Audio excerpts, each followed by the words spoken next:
Welcome to From Betrayal to Breakthrough. I'm Dr. Debbie Silber, and today's guest is Dr. Sheri Keffer. Dr. Sheri Keffer is a regular co-host of the nationally syndicated radio show New Life Live, with an audience of over 2 million people each week. For nearly 20 years, she's been working as a marriage and family therapist in Newport Beach, California. Through her own personal story, Dr. Sheri understands the trauma often associated with sexual betrayal.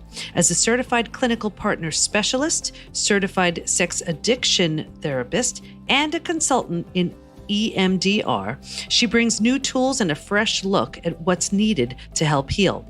Dr. Sheri's a keynote speaker and author of the book Intimate Deception: Healing the Wounds of Sexual Betrayal, founder of BraveOne.com and Retreat, Bravery After Betrayal. It Takes Fierce Strength, where she unpacks how betrayal affects the mind, body, spirit, and sexuality. Dr. Sheri holds a degree in theology from Fuller Theological Seminary, and you can follow her on social media at Dr. Sheri Keffer. Buckle up, everyone. You're about to meet a fierce advocate helping others heal from betrayal. Dr. Sheri is going to explain what happens when we're betrayed, the reasons why we don't seek support, what it causes, and what happens when we find the right help. You're going to get so much out of this episode. Let's get started. Here's Dr. Sheri.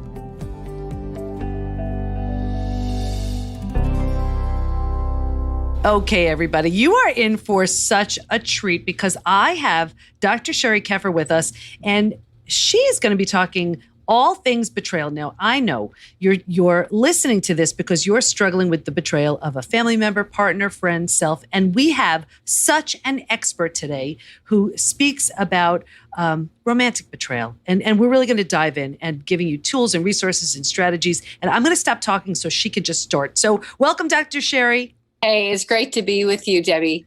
It's really great to be. I'm so glad you're here. Let's just get started. I love the title of your book, Intimate Deception. Tell us about that. So, I chose that title specifically because everybody has heard about sexual betrayal. But my research, when I sat with men and women, both, but my research was with 100 women. And what I found out is when I asked them 2 questions, I said, all right, I've been through this myself, but what do you think is more painful? Is it the sexual acts that actually happened that you know of? Or is it the continued pattern of lies and the deception? 65% of the women said it's the deception. It's that ongoing lies. It's being with someone who you trusted, who you knew was there to protect you, to love you, to guard your heart, to be true to you. And they're the one that is actually causing the harm. And, I love that you brought that up. I remember when I was doing my research, reading a study, and it was the difference in the type of betrayal that where men find it more challenging and women find it more challenging. And I remember reading about how men find sexual betrayal more challenging than women. Women find emotional betrayal more challenging. And I think it went all the way back to, I guess it was something like, with women, emotional betrayal means that their mate is not available to them, to have kids and everything. And sexual betrayal for a man was where they couldn't bear children or something like that. And I remember thinking, wow, it was such a difference in both men and women. But it was the deception that you found was a harder hit. Big. It's a big hit. And, we have like a truth-telling process in my chapter to tell the truth. I talk about that. But oftentimes the one who's betrayed can choose to use a polygraph. And I haven't had one betrayed partner who's a female want to ask one question, and that's, did you love that person? Right? So what you're saying is true, is I want to know. It hurts me even more to know that you were attached to her, that you loved her, that you cared for her, that you bought her gifts. I mean, all of it hurts, right, Debbie? We both know that. Mm-hmm. But the more intimate, the more emotional, the longer that relationship is, the more compulsive the sexual behavior is. it is harmful to us. In fact, my research also showed, I used some tools that have been very recognized, like a PCL5. I'm sure you know about that, but it has to do with post-traumatic stress and symptoms. And 76% of the women had clinical symptoms of post-traumatic stress. And we don't think about that. It's crazy. Yeah. That's the same thing that happens with military folk that are coming back, or first responders, or someone who dies. You have post-traumatic stress symptoms. But my study has, is now other people are doing it, using that and looking at it. It's true. It hurts us. I love that you're bringing that up, because I really believe I see it where it's so minimized, and women are struggling, men are struggling, and they're experiencing PTSD symptoms, and no one's believing them. No one's believing them, and they think it's sort of reserved for someone in combat, but it's not. It's not. It's very, very real. So how do you, first, I want to know, let's start with your story, because, I imagine, just like me, you don't study something like betrayal unless you have to. It's true. And the study you don't want to do is the one you live, right? I mean, and my book came out of my own personal story of what I talk about a lot, which is digging out. How do you dig out? Because there wasn't really anybody or resources when this happened to me. But I was actually married to a clergyman, so a pastor, a man of the cloth. And what happened during our marriage is pornography, affairs, prostitutes, the whole gamut. And so here we are looking like this couple, up in front of other people in a respected position in a congregation. And all this stuff was going on under the hood. And I found out about it within the first 6 months of our marriage, because my husband, who I call Connor, began to pull away from me. And I thought, oh my goodness, I'm a newlywed. I was excited to have sex. I was excited to be married. I was excited to be in a relationship. And I didn't understand what the pulling away was about. In fact, I remember one morning, Debbie, when I was, he was washing the dishes, right? We had just eaten. And I went up to him and I was like, oh, and I nibbled on his ear, and he pulled away as if he was repulsed. None of that made sense to me. And I actually personalized all of it. I was going to ask you, what did you make of that? Yeah. I thought, oh my gosh, what's wrong with me? Why doesn't he want to be with me? Why is he, when we weren't sexual, right? After we made love, the next day, he was really critical with me, and he would kind of be on edge. And I remember calling my best friend at that time and asking her, I said, hey, Julie, when you and Kevin are together, when you're intimate, what's it like the day after? And she's like, oh my gosh, we're connected. We're closer. It's like oil in our relationship. And I didn't get that. I didn't understand that. But what I didn't know, Debbie, is that there was a whole dark side. There was the pornography, and ongoing in our relationship, there was affairs and prostitutes and all. I didn't know that was happening until we were married just about a year, and it came out. It came out through a series of events. But that, as soon as I found out about the pornography, everything started making sense. I mean, I was devastated, laying on my back in pain, right? But it was like all of a sudden I went, oh, there's something else in here that I didn't know about. Mm-hmm.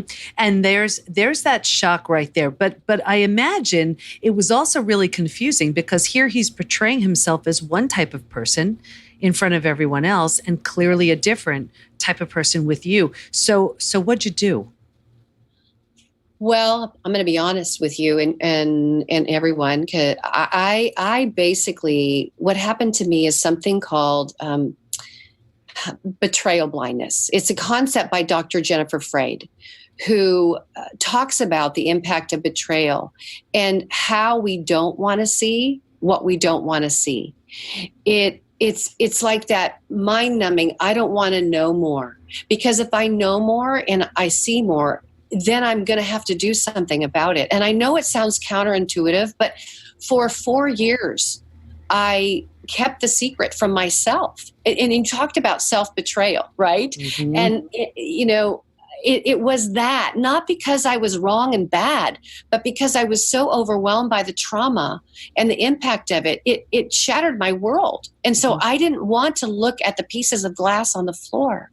I just wanted to pretend or not want to know more in order to protect myself from the hurt and the pain. And so in my book, there's a little piece that's called The End of Pretend, which means at some point I got depressed. And at some point I had to wake up from this nightmare I was living in that I really didn't want to look at.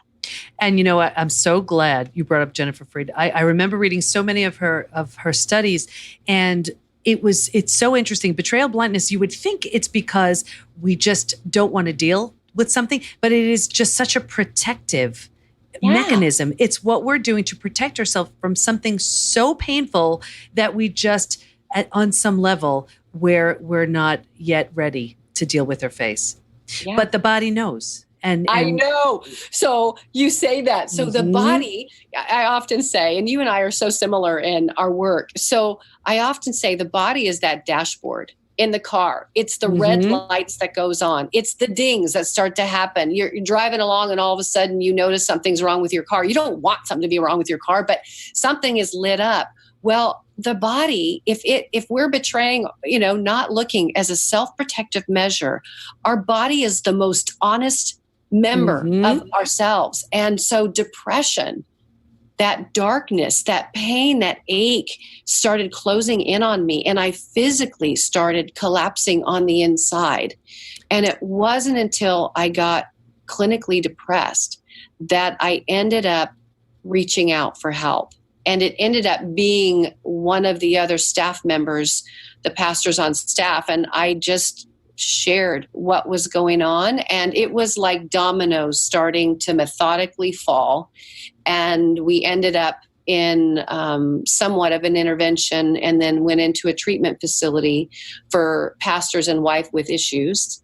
And we had to leave the ministry, which was a good thing for us because, we were struggling and we needed some help, and we just couldn't do it and be fake at the same time. Yeah. So there's so much to unpack right there. First of all, let's go back to how your body responded. So you said you were depressed. Do you remember any other physical symptoms that you had? Were there any others that showed up for you? Yeah. So, initially I was anxious, hypervigilant. I felt my hands shaking. This is when I first found out.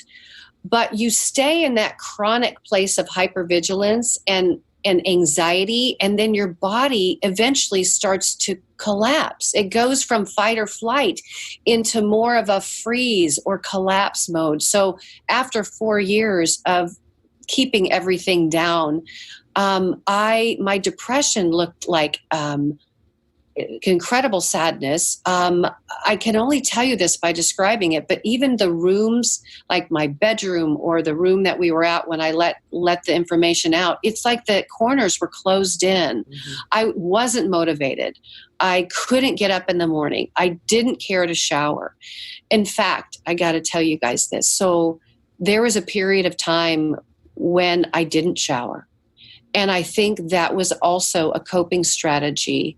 But I was so down that I went weeks without showering. And it wasn't until Connor said to me, he said, hey, it's kind of personal, but I just wanted to let you know that I've just kind of noticed that you've not been showering for a while. It wasn't until he told me that I realized how shut down I was. I was embarrassed, and there's a little bit of embarrassment in telling the story, but I do because it's so real, Debbie. I didn't even know that I was depressed. I was doing my best to try to make it through every day, but my body was telling me the truth, and I was shutting down. And that's what happens. It is just, and what I love about what you're sharing is there are so many people shaking their head right now saying, oh my gosh, I'm not alone. I'm not crazy. Because that's what happens. Our bodies are responding. We don't know what to do. We've been blindsided by the people we trusted the most. So talk to us about when you started opening up. First of all, I've been there. So I know how terrifying that could be, how scary it is to be that vulnerable. What did it take for you to open up, and what was the response? So, you know what I've discovered, and I didn't know this when I was actually going through it. It came out of just years of trying to dig out and understand my heart, my mind, and what happened to me. But when we experience betrayal trauma, the brain does a tricky thing. In order to protect ourselves, it wires in shame about us, a shame belief about us. And they sound like this: I'm not enough. I can't trust anyone. I'm not good enough. I'm not sexy enough. I can't even trust my own judgment. I'm out of control. I am powerless. I'm helpless. I should have done something. I mean, all that sludge, like Velcro. Mm-hmm. We get sludged like tar babies. And so that shame that we get as a self-protective measure, our brain's trying to help us. Because think about it. If I believe all that, am I going to go out and talk to my friends? Am I going to tell them what's going on? Am I going to be up? And no, I'm going to be more secluded. And that's what happens to partners like you and I, when we experience that betrayal trauma, we pull away. So I got to tell you, Debbie, it took me so long to reach out to help and to get help. And my friends, like I mentioned, my friend Julie, I had a couple of girlfriends that wouldn't judge me when I shared what was going on, because I was still married and I was so afraid if they judged him, I hadn't really sorted out what I wanted to do yet. So it was like, I don't want to let the cat out of the bag, right? But as I began to trust a couple friends, I found out that a couple of other friends judged me, pulled away. It's like I had leprosy. It's like they didn't want their husband around me, or they didn't want their husband to get it. Like it's contagious. Yeah. And so there was crickets for a while. And it wasn't until we went into a treatment center that I talked to a counselor for the first time and began to just talk about what was going on. And back in that day, and things are changing now, they started initially going into my family of origin and really kind of making it about me. They began to say, well, how did you choose this? Or phrases like, well, you were two heat-seeking missiles. You found each other. You were kind of, jacked up from your family of origin, and so was he. So you kind of found each other. But you know what, Debbie, that's changed in the last few years. Now therapists, clinicians are starting to look at it from a betrayal perspective, which means I've got to treat the betrayal trauma first. I can't go back right away into family of origin because somebody is bleeding out, from the betrayal. It'd be like you and me having a car accident where we hurt our head and we go into the emergency room with a broken arm. And it'd be like the doctor coming up to us, looking at us going, oh, so can you tell me about what happened when you fell out of the tree when you were 8 years old? Exactly. And this is the part that's so infuriating, because I don't know of many therapists, and I hear it from my clients or people in the program all the time. And the most well-meaning therapists are doing more harm than good, because their sole intention is to, let's say, have the betrayed communicate better or something like that. And no one is dealing with the blindside, the being blindsided, or the shock, or the pain of just really having everything and that person that they've counted on completely betray them. It's exactly true. And so it undermines what's happening. It makes the betrayal stuff just last longer. It doesn't address the dishonesty and the deception. And so I say a partner who is betrayed needs two things. It's critical to heal, like two pillars. They need safety and they need the truth. And until they have those two things, a betrayed partner cannot settle into their body. They cannot be at rest, because as long as you don't know what has happened or what you're sitting on, like a powder keg, you can't relax in your body. Your body. And we'll always think the worst anyway. So we're better off knowing the truth. And then that's the basis that we can start to grow from. So tell us the process of rebuilding, whether it's reconciling or not. Yeah. So I say it looks like this. So the process of rebuilding starts with us first. We have got to get the healing. We've got to help ourselves heal from the shame that is not about you, but what happened to you. We've got to help learn how to take care of our bodies like no other time in our lives. And that's why I wrote my book, Debbie, is because I felt like partners who are betrayed don't really know the roadmap. They don't know what they need to do to heal. And so the first step of recovery, whether you're staying with your partner or not, is recovery for yourself, because you can't fight for that relationship if you're laying flat on the ground. Mm-hmm.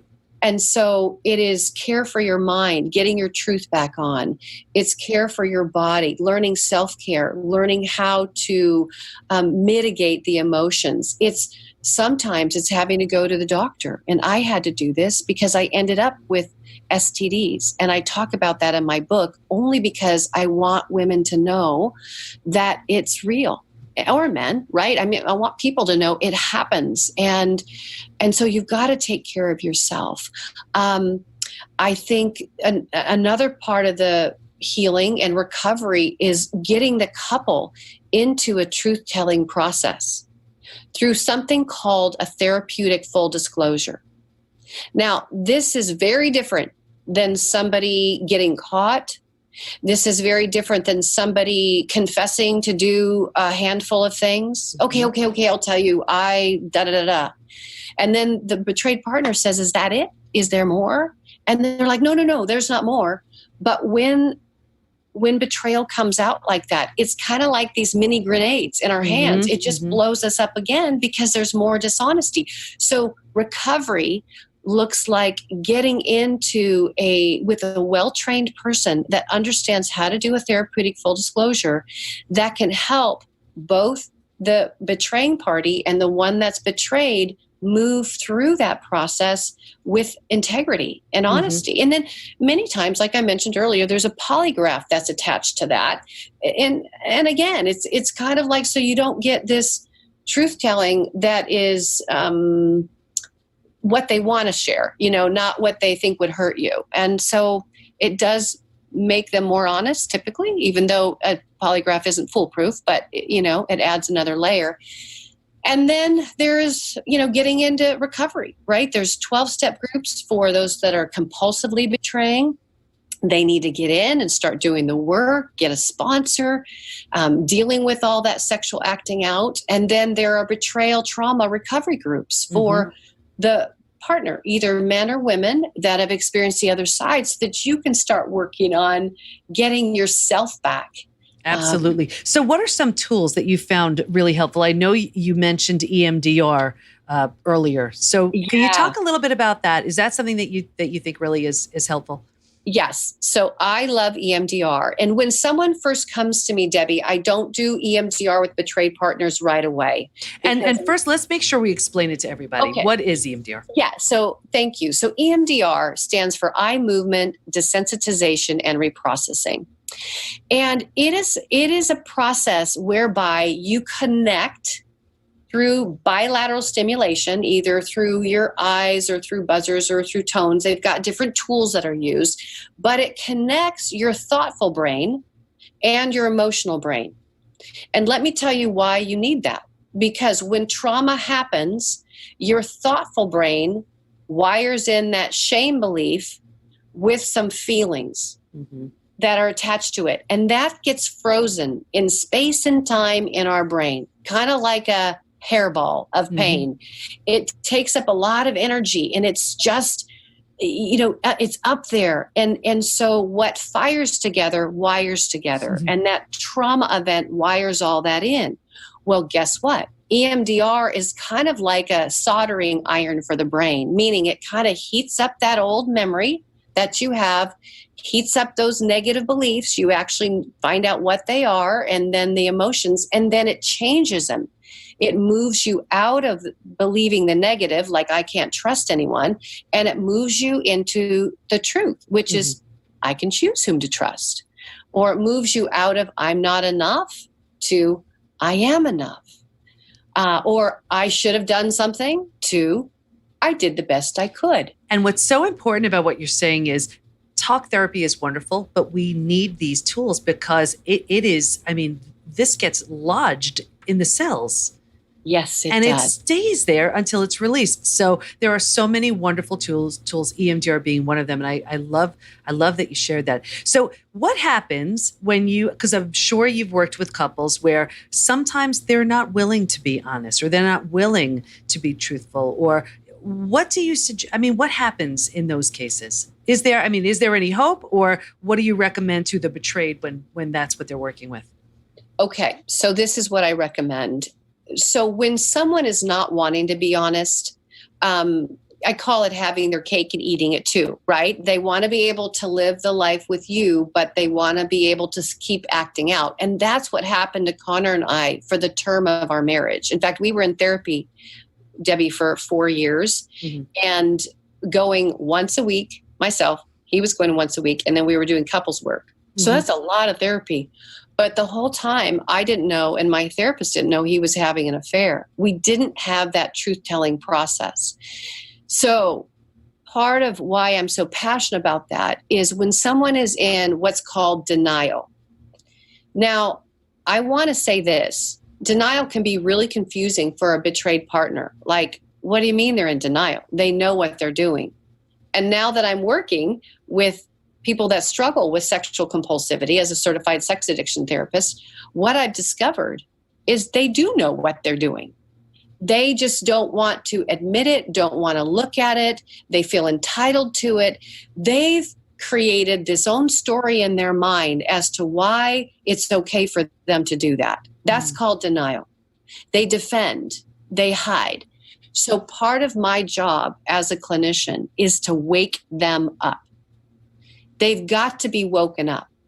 And so going to, I'm just going to say this. If you're interested in getting somebody to work with you that's trained in this, you can go to itap.com, IITAP.com, or you can go to APSATS, APSATS.org. Now, these folks are trained to wake people up, because if we don't get them out of denial, Debbie, what happens as clinicians is we get into the deception. We're actually allowing the deception to continue. A lot of people coddle deceivers, and they know they push back and they say, well, they're in denial. They're not ready. And I go, well, we got to make them ready. We have to have a series of steps. You just don't go, well, someone's not ready, so we just all kind of wait for them to wake up. They don't want to wake up.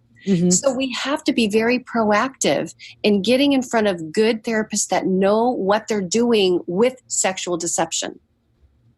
Yeah, and that's a powerful one, because, you know, when you think about it, people don't change unless they want to, or unless they have to. You know, so getting them to the point that they realize they need to, whether it's for the sake of the relationship or whatever. That's an interesting job, because I imagine if they're not ready, it's going to take a lot to wake that person up.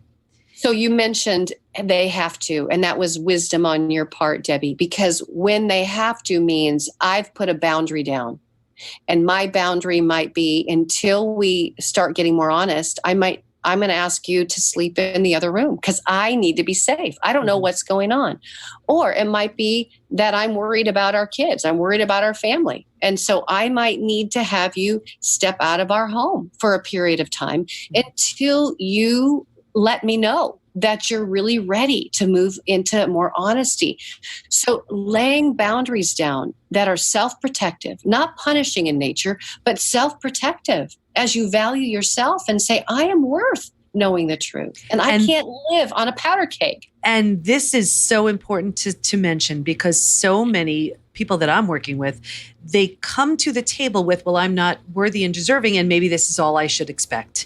And that is the kiss of death right there. You're right. Because that needs to be built up. And what's so interesting, I always ask, well, would you do that? Would you be okay with that? Would you accept that? You know, or would you ever do that to someone else? And they never in their wildest dreams would they cause the same hurt to someone, but they're so willing to accept it. And that's where the work is right there.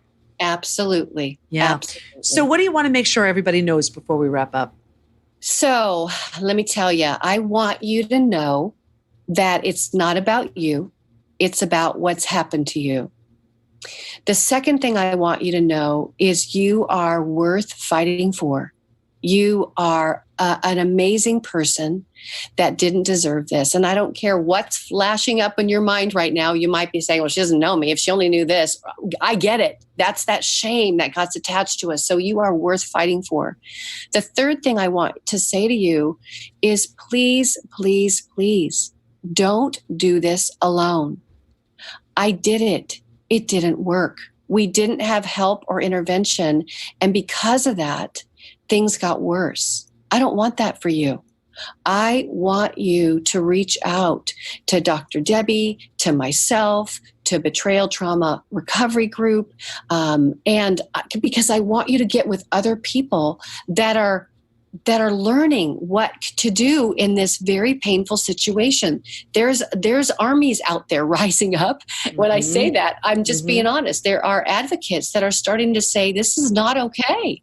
And so you get with a group like that, you find your group and you begin to get support while you're going through this process. And then I want to give you hope. And I want to say this, there's an ancient Hebrew word that's called kaveh. And what it means is kaveh has to do with being hooked to something addictive. Like in this case, it's lust, being hooked to lust. It's an ancient Hebrew word, kaveh. Well, the similar word to it is ava, which stands for hope. And what hope means in this ancient Hebrew is what comes after the nail. And I see so often partners, couples that are willing to do the work. I know them personally, and I see them now become advocates of change because they've taken this painful situation, they've dug deep, they've confessed, they've gone through a truth-telling process, they've gotten more trustworthy, there's been healing and restoration over time. They've become safe and truth tellers. And then that couple actually begins living in truth, living in hope, living in connection. And there it is possible to change. And it's also an incredibly different relationship than the one that they had before. And very often much better, much better. So Dr. Sheri, how do we find out more about you? Where do we go? Yeah, so my website is braveone.com. It's braveone.com. Would love to have you come there and check out. I've got some free resources there for you. I'm also giving away today, free to all your listeners, Healthy Sexuality, which is what's the difference between healthy sexuality and unhealthy sexuality. And so I have a whole list of, you can see both sides and go, okay, there's some changes that need to happen, or hey, we're doing really good in this way. The other thing that I'm giving away, and I'm excited to meet one of your listeners, I have something called Have Coffee with Dr. Sheri, and it's an hour with me where you can share with me what's going on, and I can help to triage your situation and get you into the right hands wherever you are. So we're going to be giving that away as well. And then I wanted to mention I've got 3-day weekends, retreats that I'm doing in September and November. And so if you are hearing us today and you feel very stuck and you need some work over a 3-day weekend with where you can be with others and get connected, I want you to come. It's called Bravery After Betrayal. It Takes Fear's Strength Retreat. And it would be great to have you there. And last but not least, my book, it's called Intimate Deception, Healing the Wounds of Sexual Betrayal. So if you're out there and you listen today and you liked some of what we said and you want to know more, there are 20 chapters that are power-packed with what it takes for you to heal yourself and to also be set up in a position where you can have the best chance of healing your relationship. Wonderful. So you heard it, everybody. Dr. Sheri shared some major truth bombs and some incredibly generous resources. I just want to thank you so much. Really, I feel like I could have spoken with you all day. We may need to bring you back. Thanks, Debbie. Thank you so much, everybody. And for tuning in, Dr. Sheri, for your wisdom. And really, there are so many people shaking their heads, nodding in agreement, saying, oh my gosh, I'm not alone. I'm not crazy, and I can heal from this. So we appreciate you. So I hope you learned that you're not crazy, you're not alone, and you can heal. Dr. Sheri gave you lots of ideas to think about and take advantage of her generous offer by going to braveone.com. And we'll have all of her information in the show notes at pbtinstitute.com/podcast. Here's my biggest takeaway. It's nearly impossible to rebuild with the person who hurt you if you don't have the truth. Like Dr. Sheri said, each truth is like a little grenade, but it's what you need so that you can create a new foundation, whether that's for you or for you both. Most importantly, you need to heal. So find the right support along with the right modalities and practices that work best for you. And I've mentioned so many in previous episodes, and Dr. Sheri gave us a great one here, EMDR. Of course, betrayal leaves lots of cleanup in its wake, and there will be lots of lingering symptoms you're trying to manage. So find out what those symptoms are that may be lingering for you by taking the post-betrayal syndrome quiz at pbtinstitute.com/quiz. And let us support you. Go to Facebook and join our group, Women Hacking Betrayal, where we give information, tools, and support to help you move forward and heal once and for all. Can't wait to be with you next time. And here's to your breakthrough.